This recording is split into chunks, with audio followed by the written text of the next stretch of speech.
Taylor Hamasaki.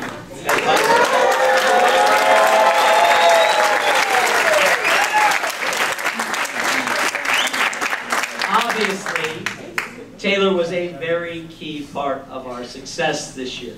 Might be an understatement. Not so obvious to outsiders was that Taylor led by example all of the time. This humble superstar is liked by all of his teammates.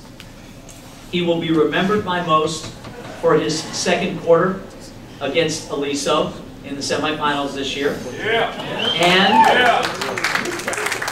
And probably his last second shot against Aliso last year to win a game. Apparently Aliso's his team, he likes to play against. But I will remember him for being a great kid raised by a wonderfully supportive family.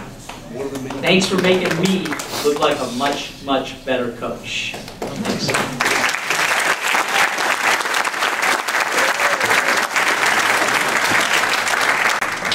Okay, the most valuable player on our team.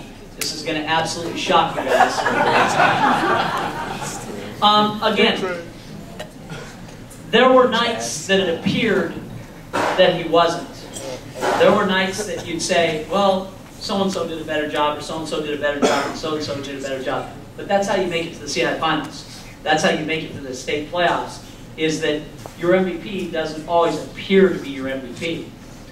But this MVP was the focus of everybody's game plan.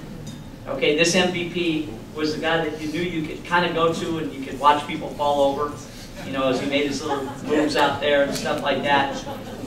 This MVP, as I said in the prepared statements about him, was when I listed, I had a questionnaire for them at the beginning of the year, and I listed like who's your teammate that you I think like or want to play with the most. Okay, was it want to play with the most? He was on every single list, and I know. And by the way, nobody else was. I'm sorry, people. Anyway, nobody else was, and to be honest with you, I know that 3/4 of the people that wrote that down did not want him on their team just because of how well he played, but just because of the way he carried himself, and they knew the unselfishness, and they knew just the general character of the person. And that's where I think Taylor is super, super special. And again, there were nights where I had to yell at him. Imagine this, I had to yell. I don't break clipboards, Coach Chan. Okay? I don't quote Virgil either. But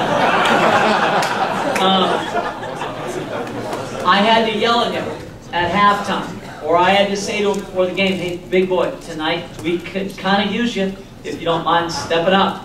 Okay? And on those nights and on those moments, he almost never failed us. And again, I probably angered him by running too many plays for him early in the year. And when we got away from that, by the way, we got better, and I think he probably felt better. Because he probably said, Coach, I don't need your plays, I can just go when I need to, so just all one for somebody else and make them all happy. And by the way, might have been true. Again, this team evolved, and well, I'll get into that in just a second. Taylor Hamasaki, the MVP.